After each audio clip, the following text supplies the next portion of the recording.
Eh bien, je suis heureux d'être avec vous et de continuer notre lecture dans l'évangile de Marc. On a commencé toute notre série et on avait vu à quel point c'était la nature profonde que Jésus était en train de transformer dans cet homme qui ne pouvait pas entendre, et pour entendre quelque chose de bien plus que simplement entendre les bruits qui étaient autour de lui. Et on va rentrer maintenant dans une nouvelle phase de la vie de Jésus dans l'évangile de Marc. Et avant de commencer notre lecture, il est important pour moi à ce moment du récit de vous donner quelques informations, presque un peu des spoils, si vous préférez, de ce qui va se passer après. D'abord, il faut comprendre qu'à l'époque de Jésus, au moment où Pierre dicte l'évangile de Marc, au moment où on écrit les évangiles, on n'a pas accès au papier comme on a accès maintenant, et où on peut se permettre d'écrire mal comme moi, et puis de se dire, c'est pas grave, ça fait un papier brouillon, on balance, c'est un bout d'arbre, tout simplement. À l'époque, écrire nécessitait énormément de temps, d'énergie et surtout d'argent. C'est-à-dire que le parchemin, ou le papyrus, là je vous renvoie sur le cours de Valérie, etc., coûtait extrêmement cher, a été extrêmement précieux. Et donc on faisait très attention à comment on écrivait, on faisait très attention à qui écrivait. Ça vous permet de comprendre que c'est pas Pierre qui écrit directement. C'est comme si on me demandait à moi d'écrire de but en blanc tout de suite une lettre pour l'administration. Il vaut mieux que je passe par un brouillon. Non, c'est pour ça que Pierre demande à quelqu'un d'écrire, parce qu'on ne va pas faire des ratures, on ne va pas gâcher les choses. Et la taille du texte est importante. Ce qui veut dire aussi qu'on ne répète pas les choses. Qu'on ne va pas répéter les choses. Et d'ailleurs, vous avez peut-être remarqué qu'entre les différents évangiles, il y a des histoires qui ne sont pas communes à toutes les évangiles. C'est-à-dire que Pierre, quand il se souvient de ce que Jésus a fait, il ne nous raconte pas de manière exhaustive tout ce que Jésus a fait. Il nous rappelle ce qui est signifiant pour lui, dans ce qu'il a amené à lui, Pierre, devenir un suiveur du Christ.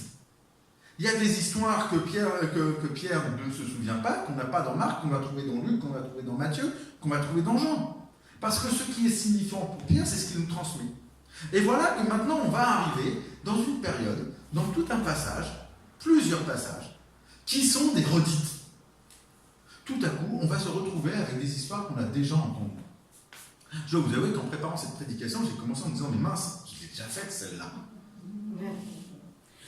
Eh ben non, je ne l'ai pas déjà faite. Quelques chapitres plus tôt, Pierre, à travers l'évangile de Marc, nous a raconté une histoire. Et là, il nous la raconte encore une fois, une deuxième fois. Et il va y avoir beaucoup d'histoires comme ça. On va voir l'histoire que je vais vous lire maintenant, et puis ensuite on va voir encore une scène avec les pharisiens, une scène avec l'aveugle, et on va se dire, mais il est en train de redire exactement ce qu'il nous a fait. Le même processus. Vous vous rappelez comment ça s'était passé? On avait eu tout à coup la multiplication des pains pour 5000 hommes. Et il était resté 5 corbeilles. Et voilà qu'après ça, les pharisiens étaient venus. Et qu'après ça, qu'est-ce qu'on a eu? On a eu la bénédiction et la grâce qui a été donnée à des étrangers. Et on a eu particulièrement l'histoire, la dernière fois, de notre sourd avec qui Jésus va guérir en mettant de la salive. Et on avait trouvé ça complexe. Et voilà que, tout à coup, Pierre, un peu sénile, on va dire, recommence une multiplication des pains, des pharisiens qui se plaignent, et une guérison avec de la salive. Les deux seules guérisons avec de la salive. Vous voyez tout à coup qu'on est en train de répéter l'histoire. Mais est-ce qu'il est vraiment en train de répéter l'histoire? Il n'est pas en train de répéter l'histoire. Vous savez que c'est comme dans n'importe quel processus d'éducation, quand on raconte 2 fois la même chose, c'est que la deuxième fois, ce n'est pas la même que la première, et que peut-être il y a quelque chose à retenir. Alors, l'objectif pour moi, c'est le pari à faire, c'est de se dire que, en lisant cette histoire, il y a peut-être quelque chose dont on a besoin d'être touché, que nous n'avons pas perçu lorsque nous l'avons entendu la première fois. Parce qu'encore une fois, quand le rouleau, quand le papyrus, quand l'écrit arrivait, quand l'évangile arrivait, on ne lisait pas un petit chapitre, on lisait tout. Donc tout à coup, on avait lu la multiplication des 5000, et quelques minutes après, même pas une dizaine, peut-être 7 ou 8 minutes après, on nous raconte une autre multiplication des pains, qui, mot à mot, ressemble à la première, avec quelques nuances. Donc nous, on a en souvenir la première, et voilà que nous sommes dans Marc, au chapitre 8.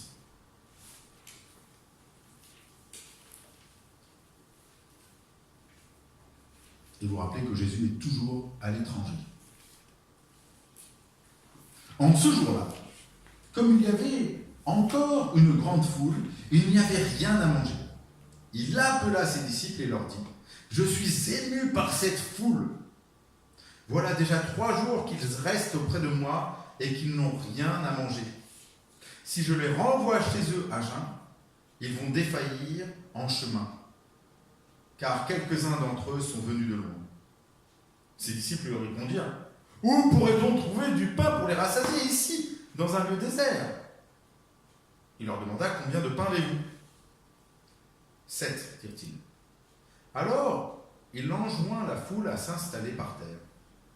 Après avoir pris les 7 pains et rendu grâce, il les rompit et se mit à les donner à ses disciples pour qu'ils les distribuent. Ils les distribuèrent à la foule. Ils avaient encore quelques petits poissons. Après avoir prononcé la bénédiction sur eux, il dit de les distribuer également. Ils mangèrent et furent rassasiés. Et on emporta 7 corbeilles de morceaux qui restaient. Ils étaient environ 4000. Ensuite, il les renvoya. Aussitôt, il monta dans le bateau avec ses disciples. Ici s'arrête la lecture de l'Écriture. Encore un miracle magnifique et extraordinaire. Mais est-ce que vous avez noté quelques différences ? Est-ce que vous avez noté quelques points qui font que nous ne sommes pas du tout dans le même contexte ? Moi, la première chose qui m'a surprise, c'est l'attitude des disciples, qui est radicalement différente. Vous vous rappelez comment ils sont réagi la première fois ? Vous pouvez retrouver cette prédication sur le site. Merci Zacharie d'ailleurs de les avoir mises. Des disciples, la première fois, c'est eux qui s'inquiètent pour la foule. C'est eux qui viennent voir Jésus en lui disant : « Seigneur, regarde cette foule, à la fin, il faut que tu les renvoies, il faut faire quelque chose pour eux. Seigneur, fais quelque chose pour eux. Vois nos frères. » Ils sont encore en Israël, d'accord ? « Vois nos frères, ils ont faim. Fais quelque chose. » Et Jésus leur a répondu, c'est ce qu'on avait vu dans la prédication : « Faites-le vous-même. C'est votre responsabilité. Vous voyez un besoin, c'est à vous d'y répondre. » C'est ce qu'on avait vu dans la première prédication. Extraordinaire. La responsabilité, malgré la difficulté qui existait à l'époque, avec la mort de Jean-Baptiste, etc. Voilà que tout à coup, c'est les disciples qui ont le souci de la foule, et Jésus qui leur dit : « Mais simplement avec ce que vous avez, moi je vais multiplier, je vais bénir ce que vous avez, je vais bénir le souci que vous avez des autres, pour vous donner le moyen de répondre aux besoins de ceux qui sont autour de vous. » Waouh, génial. Ça, c'est un projet d'église. Et qu'est-ce qu'ils ont vu, les disciples ? Non seulement ils ont vu que le Christ avait béni ce qu'ils avaient, mais ils étaient repartis avec les corbeilles, 12 corbeilles, une par tribu si vous préférez, une par chacun, une bénédiction qui débordait pour eux. Ils ont vu un des miracles les plus extraordinaires, bien plus que simplement un homme qui pour lui. C'était un miracle dans lequel ils étaient pro-acteurs avec le Christ. Et dans lequel il avait nourri 5000 hommes, sans compter les femmes et les enfants dans le premier texte. Et voilà que tout à coup, il voit une foule, et c'est Jésus qui s'inquiète. C'est pas eux. Plus que de ne pas s'inquiéter, quand Jésus dit il faut faire quelque chose pour eux, eux disent on ne peut rien faire. Comme s'ils avaient déjà oublié le miracle dont eux avaient bénéficié. Je ne sais pas si vous avez noté ça, c'est presque choquant. Où pourrait-on trouver du pain pour les rassasier ? Mais les gars, ça fait 5 minutes, vous avez vu que Jésus donnait du pain suffisant pour 5000 personnes. Enfin 5 minutes dans la lecture du texte, hein. Mais c'est pas anodin qu'on nous mette aussi proche. C'est que dans notre mémoire, nous, on a encore, en tant que disciples, qu'il a béni les 5000. Et donc que Jésus multiplie le pain. Et les disciples, ils ne sont pas si loin que ça de la scène où il a déjà nourri une foule au moins aussi nombreuse, si ce n'est plus nombreuse. Enfin, plus nombreuse même. Selon le texte, on reviendra dessus sur le nombre derrière. Mais c'est-à-dire que quand les disciples disent « Où trouveront du pain ?», c'est-à-dire que pour eux, c'est pas qu'ils doutent, comme pour la première fois, de ce qu'on ne peut pas nourrir une foule aussi nombreuse. C'est qu'ils ne peuvent pas concevoir que ces hommes-là puissent être nourris par le Christ. Vous voyez la différence qui apparaît ? Parce qu'ils savent, et ils ont fait l'expérience que Christ peut nourrir 5000 personnes, sans compter les femmes et les enfants. Alors s'ils annoncent vraiment, en droit, alors que c'est Jésus-Christ qui dit qu'il faut faire quelque chose pour eux, alors comment on pourrait trouver du pain ? C'est qu'ils n'arrivent pas à concevoir que ces hommes-là, que cette foule-là puisse être nourrie. Et ça, c'est le premier point extrêmement important. Et vous vous rappelez de quelle foule on parle ? On parle d'une foule d'étrangers. On est encore à l'étranger. On est encore avec des païens.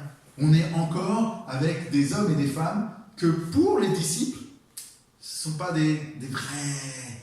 Ce n'est pas eux qui peuvent l'avoir. Et ça nous apprend quelque chose d'extrêmement important et que peut-être nous-mêmes nous vivons. La plupart du temps, lorsque nous vivons la grâce, lorsque nous vivons notre relation avec le Christ, nous la vivons en opposition ou en comparaison. Je suis sauvé en comparaison de ceux qui ne le sont pas. Nous nous positionnons dans une posture dans laquelle c'est parce qu'il y en a qui sont perdus que je me sens sauvé ou retrouvé. Ceux qui vivent exactement les disciples, ils sentent à la fois l'élection et la place que le Christ leur a donnée, mais pour eux, cette élection qu'ils vivent par rapport à eux, en tant que peuple et en tant que disciples d'Israël, c'est parce que justement, ils les distinguent des autres. Alors il n'est pas concevable que les autres puissent l'avoir, que les autres puissent être touchés. Comme la plupart d'entre nous, souvent, dans nos premières expériences de foi, nous ne pouvons pas concevoir. Nous ne pouvons pas concevoir qu'un catholique puisse être sauvé, qu'un réformé puisse être sauvé, qu'un baptiste puisse être sauvé, qu'un pentecôtiste puisse être sauvé, qu'un musulman, qu'un hindou, qu'un n'importe quoi puisse être sauvé, sauf s'il vit la même expérience que nous. C'est la problématique des actes, c'est la problématique de Pierre. Vous vous rappelez quelle est sa problématique? Corneille, on est revenu là-dessus avec la syrophénicienne, c'est-à-dire le texte qui précède quasiment. Le fait de comment j'accepte que l'autre puisse être touché, plus que l'autre puisse être touché, plus que l'autre puisse être nourri par le Christ, que le Christ maintenant a de soucis pour eux. Et vous voyez que tout à coup les disciples ont vécu une expérience, mais sont encore restés aveugles par rapport à cette expérience, comme s'il va leur falloir 2 temps pour la vivre. Et qu'est-ce qu'on a dit au tout début?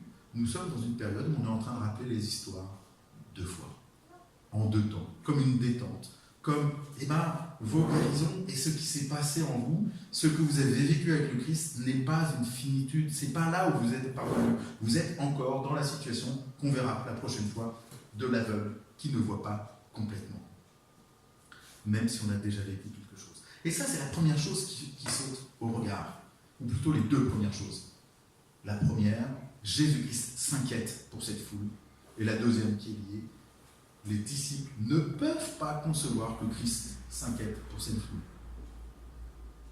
Peut-être on pourrait se poser la question, pour nous aujourd'hui, pour qui est-ce que nous pensons que le salut n'est pas possible? Pour qui on ne peut même pas concevoir que le Christ fasse quelque chose? Et ceux qui refusent. Et qu'on témoigne, à un moment donné, moi j'abandonne. Ah oui. Heureusement que lui, il n'a pas abandonné Jésus. Mais je suis pareil.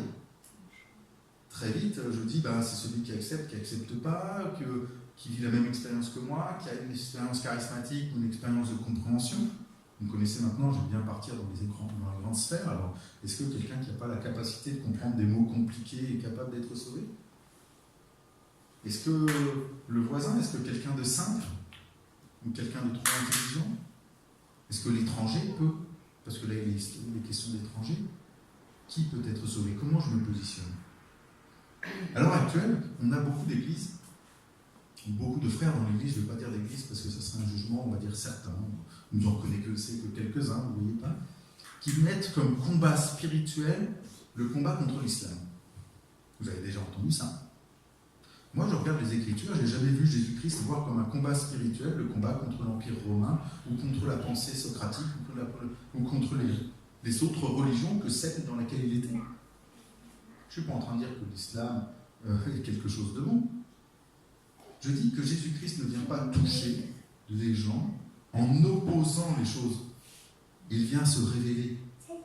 On croit en Christ, pas contre quelque chose. C'est parce qu'on rencontre le Christ et parce que tout à coup le Christ vient répondre à un besoin qu'on va commencer à cheminer avec lui. Les disciples vont devoir commencer à apprendre, et là ils sont dans cette phase-là, que justement le regard et l'attitude que le Christ a par rapport aux autres n'est pas lié à leur expérience géopolitique, ni à leur conviction d'appartenir ou pas appartenir. Elles sont simplement liées à ce mot extraordinaire qui est utilisé par Jésus, qui dit « Je suis ému par cette foule ». Je suis ému par cette foule. Jésus ne se pose pas la question de savoir s'ils sont étrangers ou pas étrangers, s'ils sont juifs, s'ils ne sont pas juifs, s'ils croient justement ou ne croient pas justement. Il est simplement ému pour eux. Et comme il est ému pour eux, il voit leurs besoins. C'est ce qu'on a vu avec la syrophénicienne. Et en voyant leurs besoins, il veut nourrir ce besoin. Et les disciples ont besoin d'ouvrir leurs yeux pour comprendre que Jésus-Christ n'est pas venu pour nourrir simplement mes besoins en faisant de moi un homme ou une femme qui serait mis à part dans le sens meilleur que ceux qui sont à l'extérieur, mais comme étant un témoin, un témoignage de ce que Jésus-Christ veut faire dans la vie de chacun et de chacune. Et là, c'est là où les autres exemples et les autres petites différences qu'il y a dans le texte vont pouvoir nous éclairer. Il y a quelques autres petites différences dans le texte, pas beaucoup, mais assez signifiantes. J'ai trouvé ça surprenant, ces chiffres qui sont employés. Alors je mets des grands guillemets, parce que c'est toujours compliqué d'utiliser les chiffres.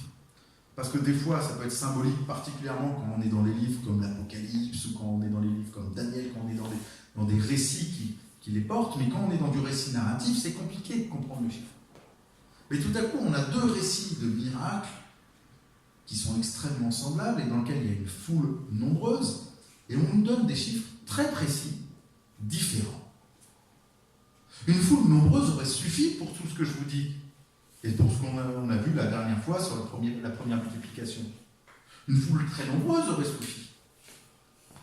Ou de dire que chaque disciple était reparti avec une corbeille, ou que là il repartissait avec du pain en abondance, ça aurait suffi pour parler de la bénédiction et de la grâce. Sauf que là, les deux textes apportent des chiffres différents.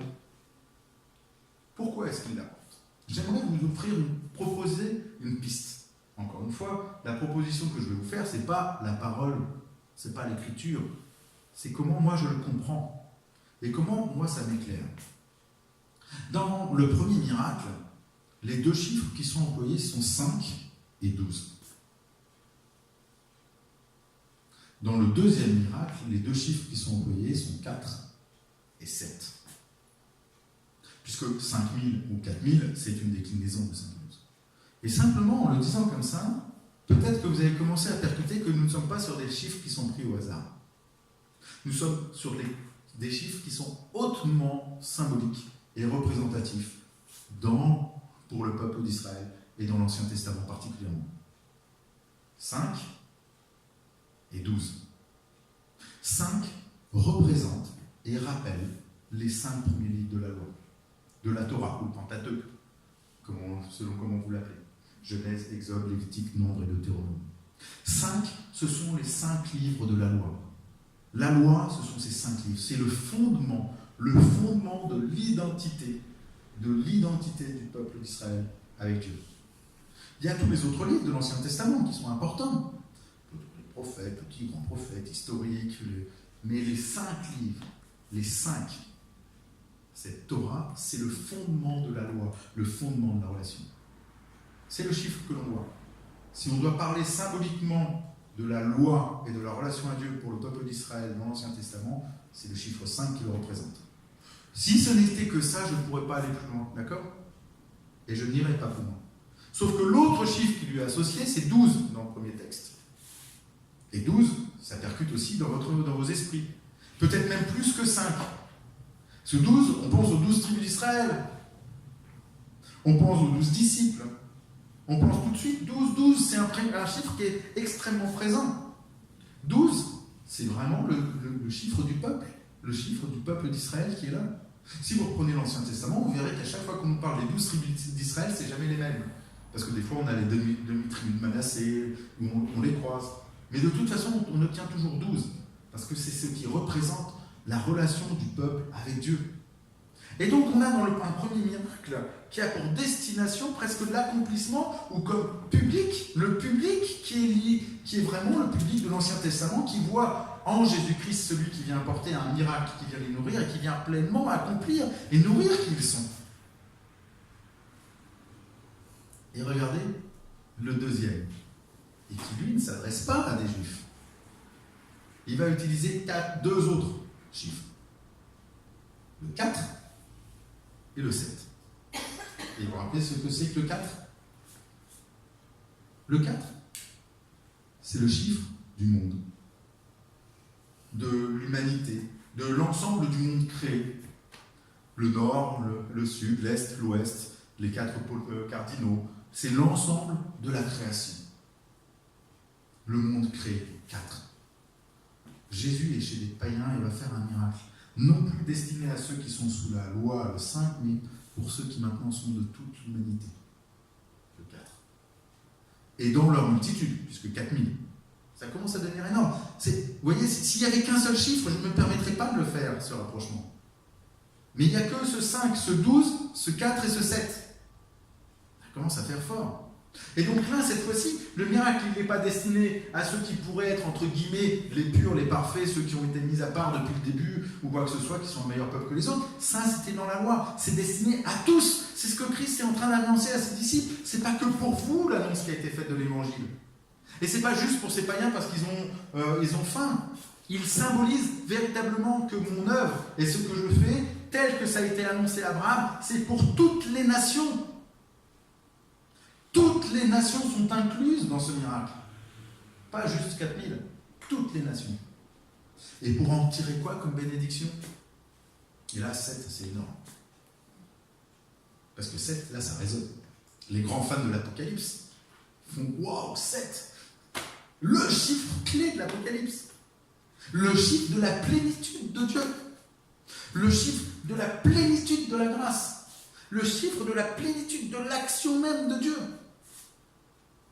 Le chiffre de Dieu, c'est pas 3, ça c'est une création qu'on a faite après les premiers siècles.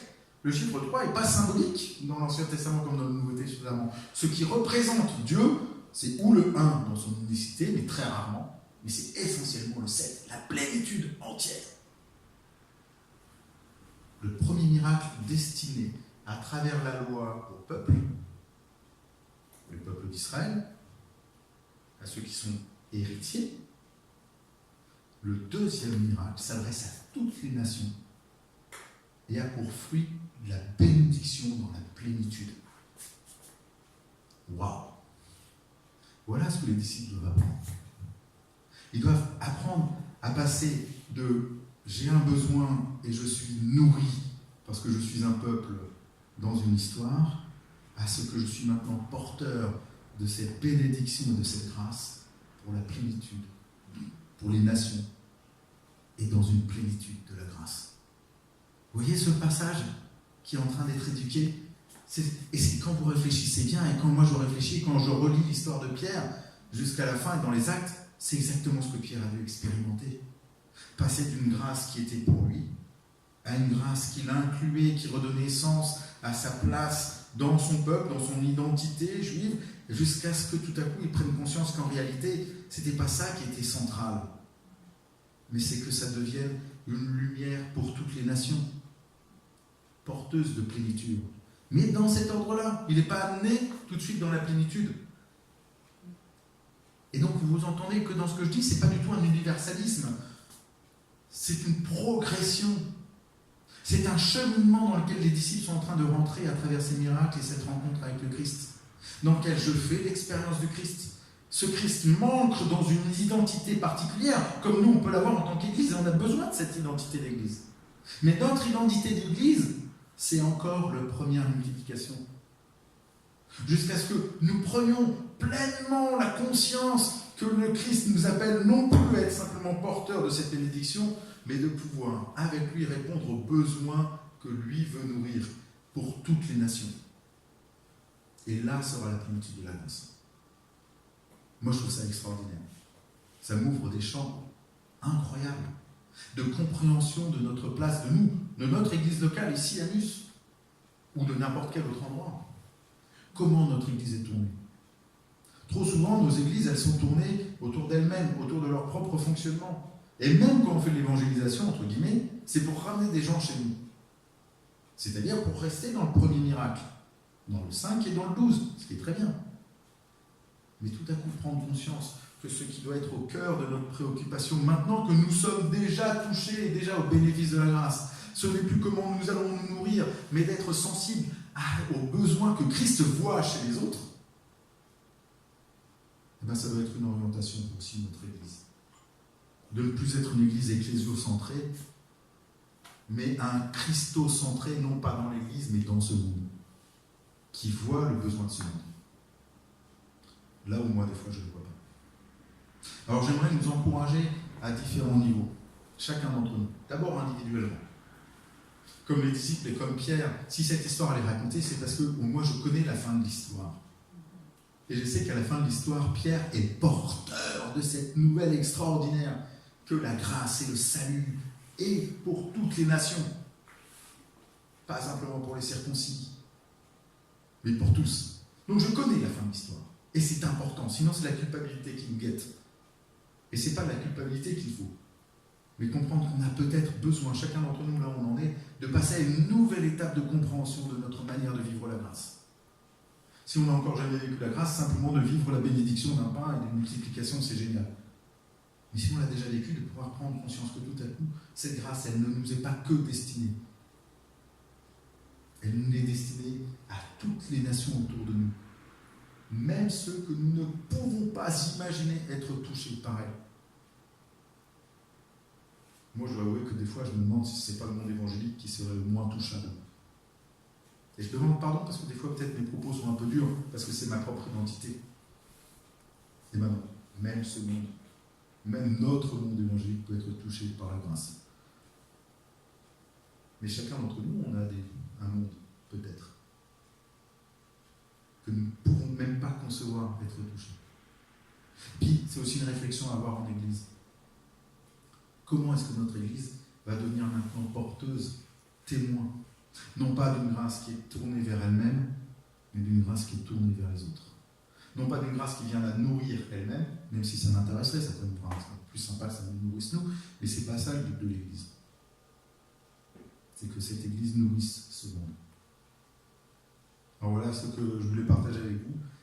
Et je remercie Pierre, et je remercie le Saint-Esprit, bien sûr, à travers ce que Pierre a fait, d'avoir eu cette clairvoyance de nous répéter des histoires.